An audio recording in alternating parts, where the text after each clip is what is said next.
достъп до участие в клинични изпитвания.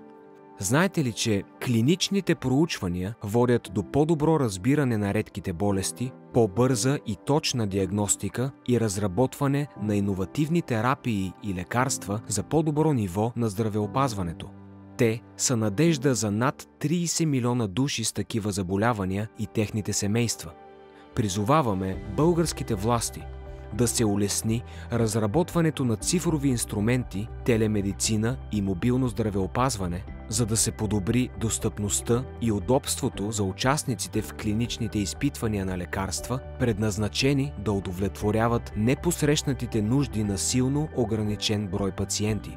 Да се осигури достъп на българските пациенти с редки болести, в това число и на тези с редки видове рак, до участие в клинични изпитвания на нови лекарствени терапии.